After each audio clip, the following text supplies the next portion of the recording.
Live. We are And live. I know when we booked this like a topic, there was going to be like lack of show up because our clients already do it. So we're going to have this lack of show up in the topic. Oh, you mean here in our Or private room Zoom, for our yeah. And so, customers? but the Yeah, yeah, yeah. live stream community has not heard this yet. And we do have a lot of do-it-yourselfers on our platform. And so I thought it was really good for us to like step in and say, hey, if you haven't done this, this is time to do it. So that's what we're going to talk about today. We're going to talk about the scheduling part of podcasting, because if you get this simplified, everything else works. Your production's easier, your guest invitations are easier, like everything's easier. And we have it down to a science. We do. I was just speaking with some new Podtize customers that are starting to go through the process of launching a show, and this is one of the things we talk about. Anybody who's in that stage, especially with your first podcast, this is critical for you. And I'm sure this episode we'll use this as a resource for all new podcasters going forward. So if you didn't guess, here on Feed Your Brand today, we are talking podcast scheduling simplified, right?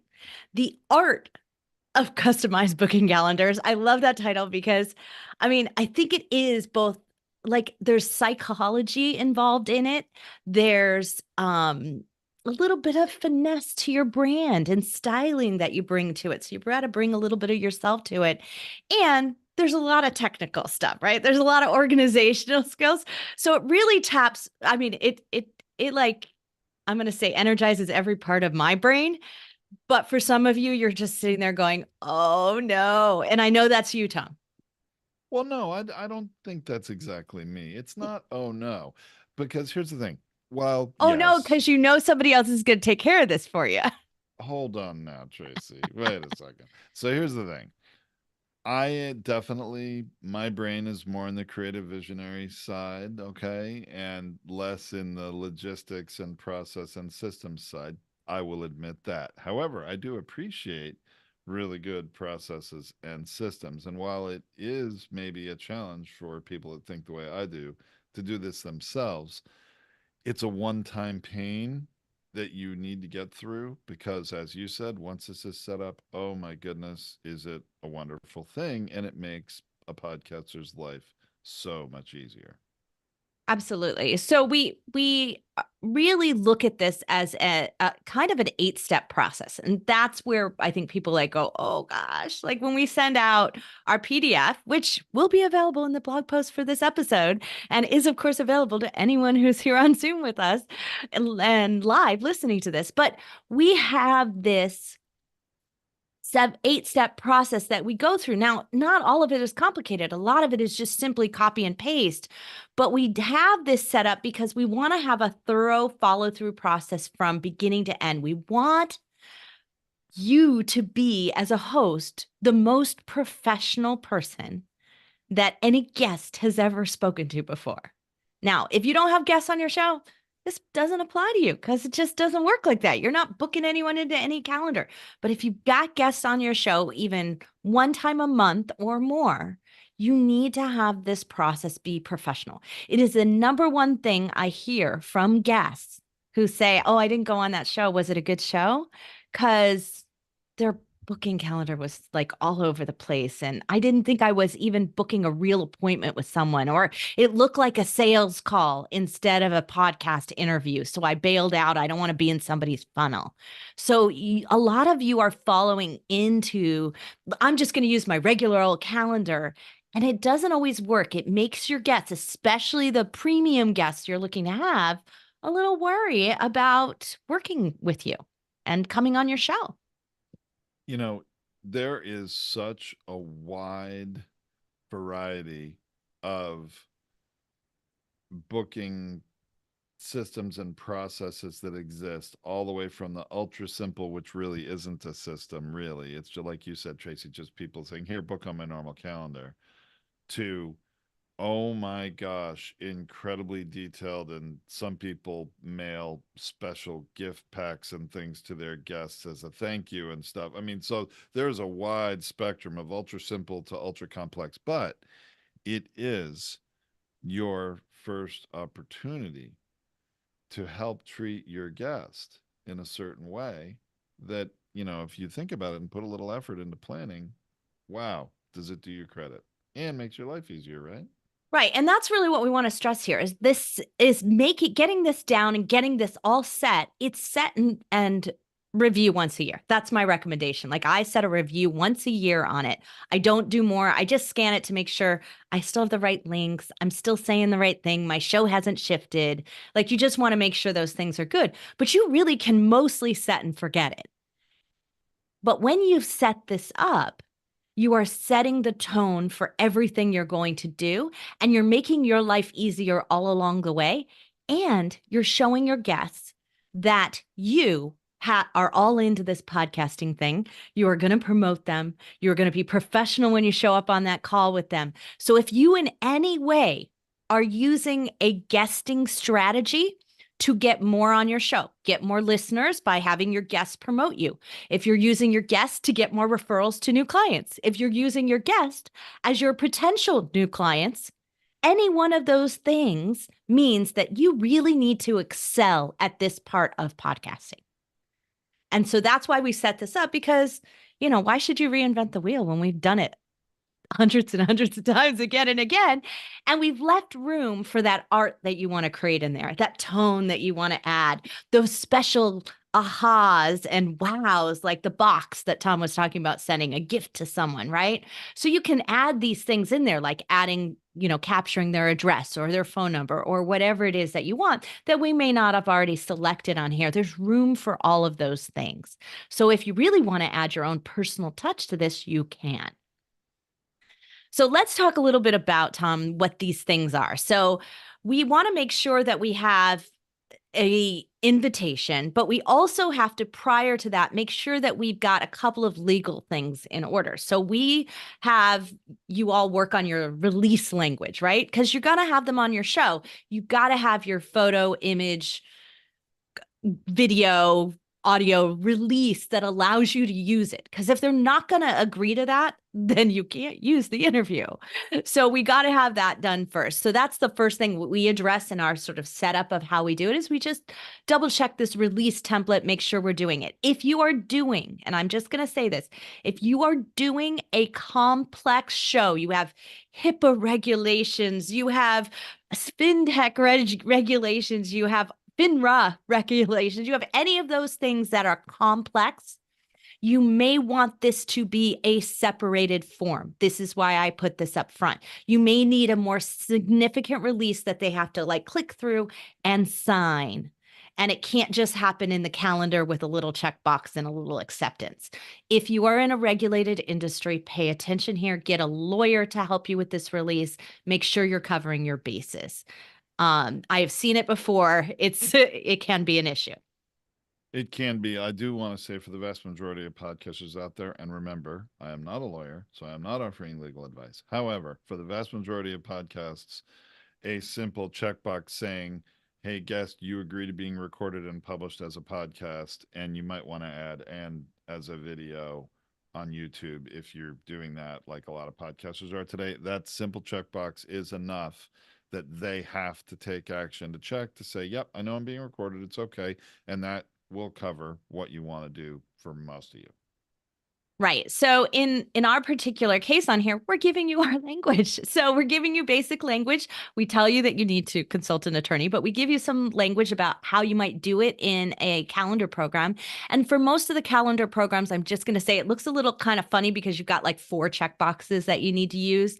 The reason for that is a lot of the calendar programs have a character limit on anything you can add into the calendar form, especially Calendly or any of those free ones that you might be using. They have restrictions on the length of what you can put in there. So we pulled it out. But if you happen to have one of these fantastic mail programs that make it so easy and you could put a whole paragraph in it, you feel free to lump it into one. So that's one of the things. We also do have it if you want to put it on your website, or you can put it into Zoom. Zoom has a disclaimer section. So we have that language for you to customize and copy and paste. And so when we show it to you in our form, we give it with this yellow highlight that says, fill your name in here. Please don't copy and paste the whole thing and forget to customize it. I've seen it happen before, right? Which is why I don't put our name in it anymore. because I've seen that happen accidentally, Tom. I have seen that happen too. Look, we're happy to provide you support and make recommendations. And please go to school on us and use this copy. Just make sure you make it a little bit yours, That's right. You right? just make it say your name on it. Say your show name, not mine. You don't want mine and you don't want generic blank, right? So make sure you do those things on that. But the reason we start with this release form, it seems really technical, is because you may need to get an advisor in there. So you want to get it out of the way before you start going in and setting up your calendar. So that's step 2. So step 1 is set up a calendar program. Make sure you got it ready to go, right? And step 2 is to make that release happen. So we go through that really in this document that we're going to give you, but making sure that you've set up your calendar program, you've sort of picked where you're going to go, setting that up and really making sure everything you have in place is there. You're going to put a description in, you're going to put a location in. You can use the dynamic Zoom if you've got that all integrated. You can just keep a room. I actually have a forwarding URL that I use and I recommend for this is so I have like the bingefactor.com forward Zoom, or you can have the bingefactor.com forward interview, or you can have, whatever you want, you can have that and make sure that you've got this forwarding to the exact Zoom link you want to use, as long as you use a consistent Zoom link every time. So if you set it up like a meeting that is dynamic and rotating, you got to use the automations in Zoom or the automations in your calendar program. Yeah, the integration with Zoom, I think for any podcaster that is really decided, all right, I've been doing this long enough now. I'm going to keep doing it for the foreseeable future. I highly recommend you create a unique Zoom link for every podcast meeting.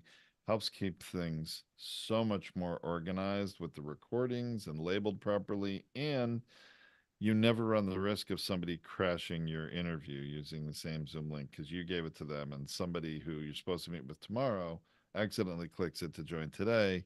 That's never a good thing to happen. Yeah, I disagree with you. So, Really? All and right, see, that's it. let's Kind have of that funny. discussion. But I have Yeah. it the opposite. And look, Hmm. I know people who like it the way that you do. I have it the opposite. And the reason I have it the opposite is because it makes it easier for me to be sure where I'm sending them if they get confused at the last minute. And so by having a forwarding URL that's always going to the same place all the time, I have a special room set up though. So it's highly unlikely for somebody to just pop in. It's not my general meeting room where I normally have just like impromptu meetings, or you call it your personal ID in Zoom, right? I don't keep it there. It has its own space. But the reason I also do that is that make sure that I don't have to reset any Zoom settings. I don't have to check them because once I've set them there, they stay set there for that meeting room again and again. So this is why I've done that, is that I keep it at its own space. So if you've got like, you can set up multiple meeting rooms, a recurring meeting room. You can set up a webinar space if you've got a webinar license for your Zoom or for whatever, type of recording program.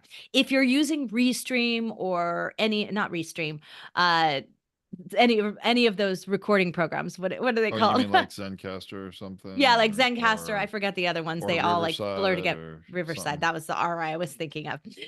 And so like if you've got any of those, they do set up independent they set up independent links every single time. And people who do that, if you do not have the integration set, that means that you have to send a separate email or update the calendar links with the unique Riverside or Zencaster link to get them into that room.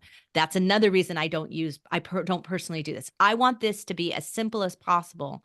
And I want it to be as easy as possible for me to make sure and get corrected any problems that might have. So that's why I don't do what you say, Tom, there. But Look, I do understand, like on the production side of things, the organization of those Zoom folders with the actual name from the interview and everything in it is much easier. So I do agree on that side of it.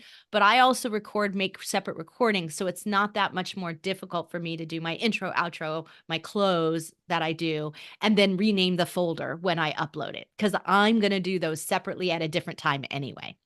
yeah, look, I don't think this is a case of I'm right and you're wrong or vice versa. It's just two Honestly, different I think ways. there are different ways to do it, and I think you, as the podcaster out there listening, needs to decide which way do you prefer to do it? There's pros and cons to each, and I think we've shared a couple of them, and that's great. So, one way or the other, but certainly please record, right? Right. Because you got to bring your message to the world. All right, let's move on to the next. Yeah. So the next part of setting up your calendar has all those the form questions, right? Invitee questions is what they call it in Calendly. Name, email, phone number, website bio, social links. I prefer the things that you know you're going to need on the other side. So the things that you're going to need to do a really good job of promoting them on social media, preparing a blog post, tagging them in YouTube, whatever it might be that you need, ask for it specifically. Be really specific about it. I do get a phone number because in case there's a problem, you want to pick up the phone and go like, why aren't you here? We're waiting for you.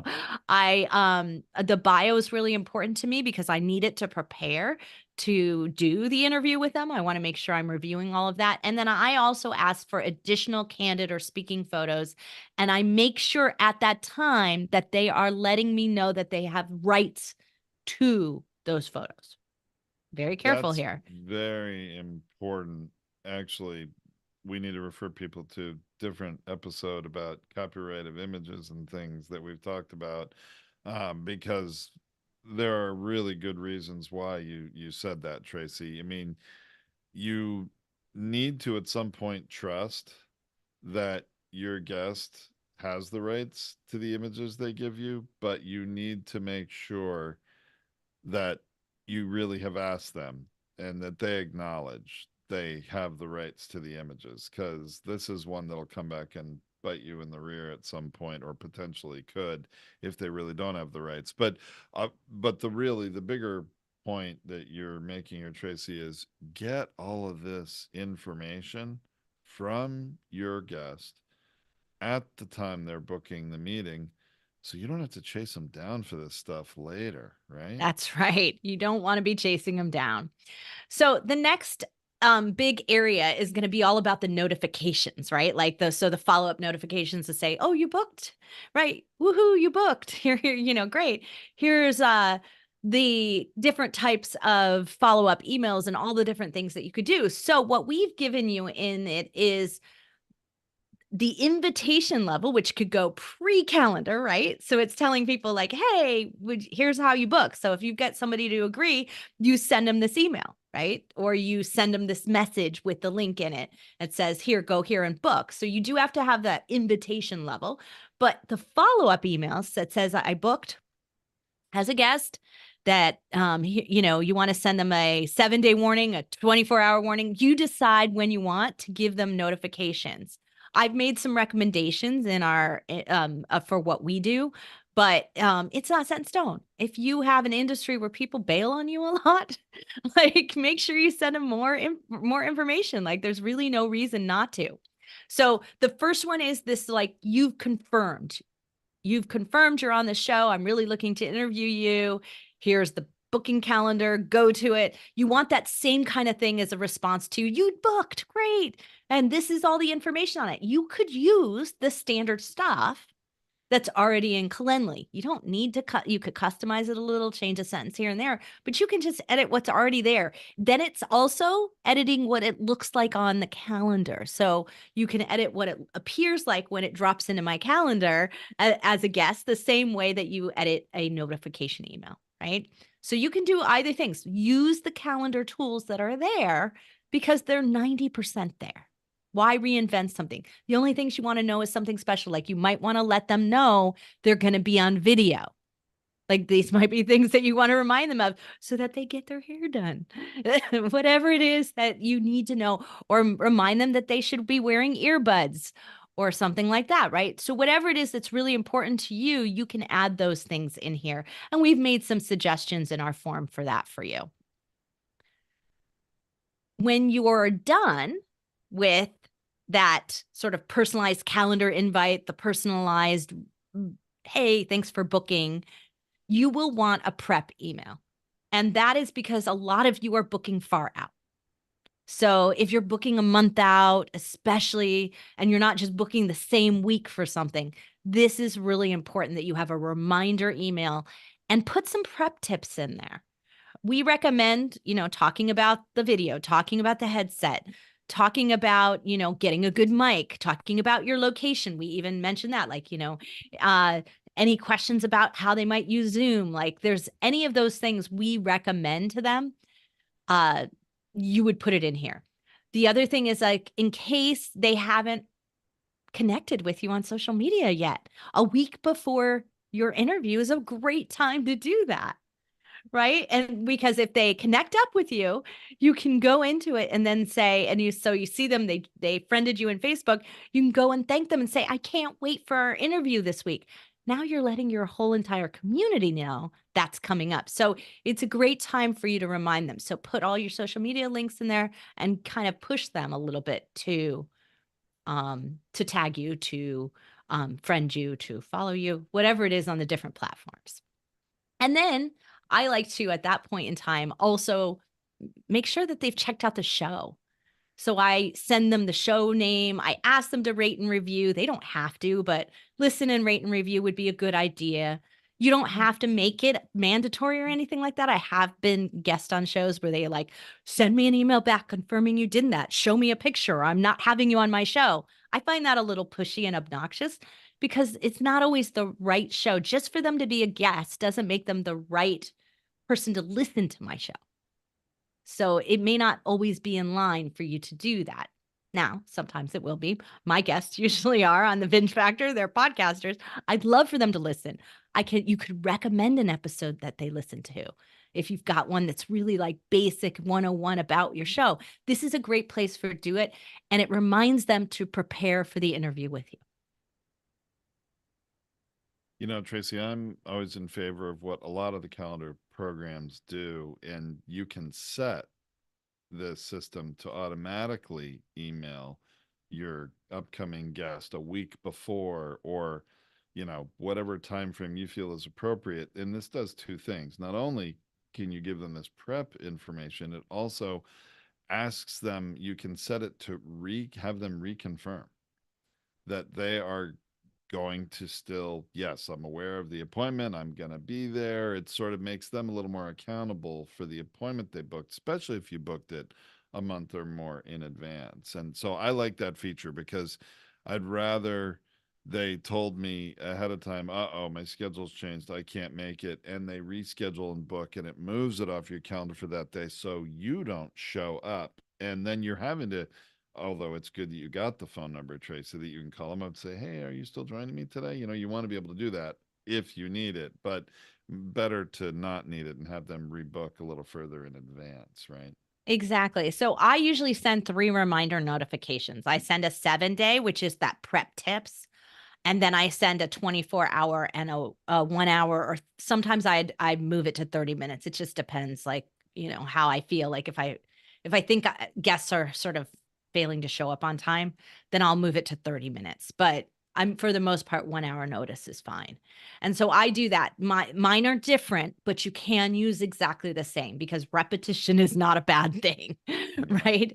And so I have the prep tip one is 7 days. So it's much more lengthy. It's got all those details I told you about. And then the 24-hour and the 1 hour is just saying, hey, make sure you know where to go. Right. And don't forget to, have your microphone and headphones set up. Like I just do the little short reminder. That's really important, I think, those reminders, because while hopefully the guest did add the appointment to their calendar, and so their own calendar will alert them and remind them and gives them all the link and everything they need, not everyone does that. So that email, like some people are just email people. Oh, let me go to an email. Let me find, I know I got a reminder, and they'll find the link there rather than look in their calendar. So you're covering your bases, right? Yeah. One other thing that I do, because my guests are my potential clients, right? They are our potential clients. So I have a call to action that I add into those reminder emails. I add them below the signature line. So they're not like way up at the top or anything like that. I don't make them pushy. I don't put them in the middle, but I put them below my signature. So this is also another way though, for you to ask them to do something for you. If you want them to rate and review, or you want, if you don't have that kind of directive where you're trying to get them to become your clients. But I have just some simple call to actions that we do. So, like pay it forward. Do you know any other podcasts that Can benefit from exposure on the bin factor? Refer them to be my guest. Want to thank me back for this interview? If you had a great experience on my show, the best way you can pay it forward is to subscribe, rate, and review and share the show. Like, so you could just have things like that at the bottom of it where it reminds them that you're doing them a great favor by having them on your show and that they should want to reciprocate. And even if they don't do it right then, if they've scanned through this and saw that, they'll come after they have a great experience with you. A lot of times they'll do that. And I have found like I get a thank you from someone. It's like, I had a great time on our interview. Thank you so much. And I subscribed, rated, and reviewed for you. Thank you for that. Like, so you will get feedback on this. That call to action is worth having. Just make it very compelling and in line and relevant to your guests. Not to what you necessarily need, but something they're willing to do, likely to do, and fits it. Because if I'm never going to listen to your show, the last thing I want to do is subscribe to it. It's not in line. Just because I'm a guest on it doesn't mean I'm a subscriber of it. So make sure that you keep it relevant to what you believe that those guests will do for you and test out some. Like I rotate mine and sometimes I try different ones. And each one of those different reminders actually has a different call to action at the bottom because I test and see which one they're going to respond to. I know some hosts that truly Yeah. require the guest to subscribe and review. I don't like that. I mean, it like you said, it's not always a fit or appropriate, and I don't think it really is going to help you long term if they're not enforcing it. Making the request, absolutely do that, but the ones that require it, they sort of make me feel like, I don't know that I really want to be a guest on this show. Yeah, I find it pretty icky. And the other thing that I do want to say is like, look, there's the form we have is lengthy enough. There's 10 questions in there. I mean, obviously one of them is like your name, email, like they each There's take a question. ones, right? Yeah, they're easy. They're not hard, but there is a like, give us your bio, give us your photos, give us this. But I've had people who are like, tell me what I should ask you and like fill out this major form. And it's like 12 questions long. And I can tell you that is the number one way to never get a premium guest on your show. Oh, there's a lot of people. I wouldn't consider myself a premium guest on a show, but I would never do that. I'm not going to do your work for you to tell you what to ask me. It doesn't it's not a bad thing if you need an optional. It's like, why are you guesting and what can I do for you to support you the most? What is the biggest call to action you need to get out? Biggest message you want to share. You could ask that, but leave it optional. That's my recommendation. Don't make it a required field. But that way they can think that through and say, oh, well, I'm marketing my new book. Here's the book title. That way you have it in writing and they didn't forget to give it to you. Here's the affiliate link if you want it, right? So you could always do that, but keep it really optional. That's one of the things that like we are giving them the gift of promotion, but it doesn't mean they get to sell on it. So I want to be aware ahead of time too, that that's what they're pushing. Well, and of course, that's why we recommend every podcast edit in case they oversell on your show. Right.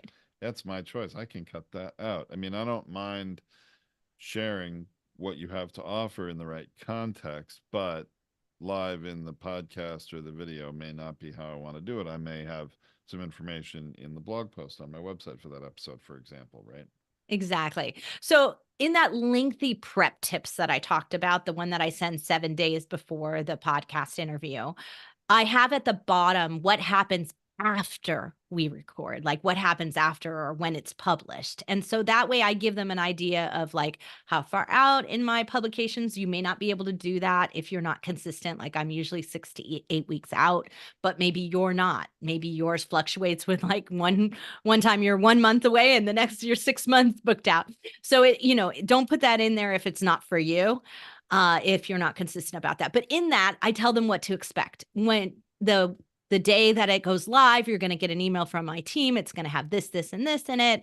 It's going to have a graphic for you. It's going to have a video short, like whatever it is that you're going to provide them, you're setting that up ahead of time. And the reason I put that in that bottom of the prep tips, and they're really long, like when you read that, that's like it's like a 2.5 pager if you looked at it on paper, right? So it's a very long email.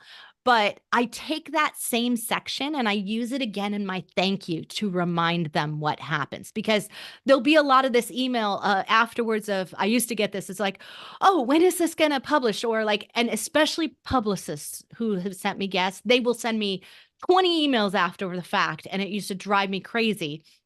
And so what I do is I force the publicist to be copied on all the reminder emails. So they're like an invite into the calendar so that they know it's coming. So I always make the guest and whoever books the appointment, make sure that they put both their email addresses in there. I need them anyway, because when I send all the publication information, I want to send it to the publicist, right? You don't want to just send it to your guests. So when you have that level, make sure you've got space for extra, or add a guest, add an email address. Make sure that you opt that in your form. But I use this in the thank you side of things. So immediately 1 hour after my interview with them, they get a thank you that says, thank you for being on the show. I really enjoyed my time with you. And here's some things to remember about what's going to happen when this goes to publish. So in case you forgot, and it just copies that section straight off the prep tips. It just modernizes it to say after we interviewed, right? Like, and that way it cuts down a lot on the email back and forth and a lot of the questions. So I rarely get them now because I added that to my thank you. And that's automated, right? Right. That It thank you is not automatically goes out. something you have to do. It's timed to go out a certain period of time after the appointment, right? Yes. Now, there is a glitch in some of the calendar programs, I'm going to say. If someone doesn't properly reschedule an appointment, so in other words, they didn't hit the reschedule link in the calendar booking to reschedule the time. Uh-oh. Yep, there's a I know glitch what's here. gonna happen Yeah, here. if Yep. you go and you just move the appointment yourself, those automation timings don't fix. So it would send the thank you email even before you conducted the interview, potentially. Exactly. Yeah, So that's what I unfortunate. do is, if I'm going to reschedule for someone because they just said, "Hey, I have a conflict, I got sick today. I can't speak." And it happens, Oh, right? that It's happened to happens. me all Yeah. the time. I go into the calendar button and I click the reschedule for them, and I reschedule it for whatever date we agreed to. And that way all the notifications move. That's a great tip, Tracy, that a lot of people would overlook, because you're right. I have, and not for podcast appointments, podcast interview appointments per se, but for other business appointments, I'll just grab that appointment on the calendar and drag it to the new day and time, right? And then it moves it and updates them. Hey, if they've accepted the appointment, hey, it's moved, and it makes them accept it again. But that doesn't reset the automated email. That is a Not great tip. always. It depends on Mm. the calendar program, and it also depends on the type of calendar entry you put in some of those programs. And that's why I'm, just to be safe, I've had this happen before and they're like, "Hey, why are you thanking me?" I was like, "Oh, because they don't always realize, because it sounds really Oops. friendly. They don't always realize it's an automation." And then what will happen though is when you actually do the appointment later, they won't get the thank you because it Oh, already because it already sent it. sent? That's Yeah. unfortunate And too. that's where it's more unfortunate than an accidental getting them an extra one. Now, if they cancel too soon because it's like they cancel and like the appointment was already started, you can't always reschedule it. And so in that case, I tell them, hey, ignore the 1 hour. I'm going to book you a whole new appointment. And that's what I do. Makes a lot of sense. That's a pro tip right there, Tracy. That's That's right. great. Yeah. Believe me, I've done this enough, right? You have. I think I'm on my well past 3,000th interview of all times with all the podcasts and all the appointments I've had interviewing people for my articles. So I think so. I'm well past that. I haven't even kept counts in the last 6 months. So of how many more I've Well, done, once you but get that many, I don't think it matters. It's yeah. not like you're wearing a badge on your shirt that says, 3,000 plus interview club or anything. It's just you've done it a lot is the point. I mean, And it means that everything that can happen did happen to me at some point, right? definitely Like that's happened. really what it is. So let's learn from that. And these things that repeat are the ones that I pay attention to and I try to incorporate it. So we update this and this calendar sort of planning program. We update it once a year. We update it if something massive changes in the calendar programs that we recommend. We update it if something changes in the podcast eco space, or we're now doing video and we weren't doing video before, whatever that might be. So set yourself a periodic reminder. That's the last thing I want to leave you with, is set yourself a periodic reminder to check it. So I literally have this document. It's all written out in our program, like a Google Doc, or, we have a paper doc, and it has a to-do list that's set 1 year from the time I review it. So I just automatically set that to-do reminder 1 year later. Another way to be organized, and make sure you keep these things updated before somebody goes, hey, this doesn't work anymore. Very important. I'll tell you, this episode is jam-packed with value. And there's even more, because you and I, Tracy, have been looking through, as we're going through these steps, the PDF that we created, right? And Yeah, I that's found a available couple to. mistakes, actually, a couple things that need to be Uh-oh. updated. Yeah, so Uh-oh. we got to All right. update it before we load it up. Well, we'll have a chance to do that. Those of you watching live, you'd have to wait to get this until the blog post publishes anyway, in, what is it, 2 weeks or so. So, Tracy, where can everybody get that PDF? Podcastersunited.org. And there is a whole couple of tip sections in our tip library for setting up the calendars and other areas like that. So you can go to the tip library, or when this publishes as the blog post and Feed Your Brand, it will also be there. So you'll be able to access it from both places. And whenever we update it, we will update it. So it will have the latest PDF at the time at which you download that.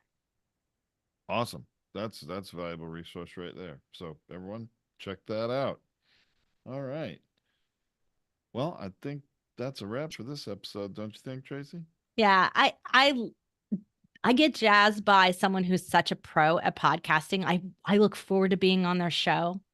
When you set this up, you'll be surprised at how much excitement and energy your guests have when they arrive.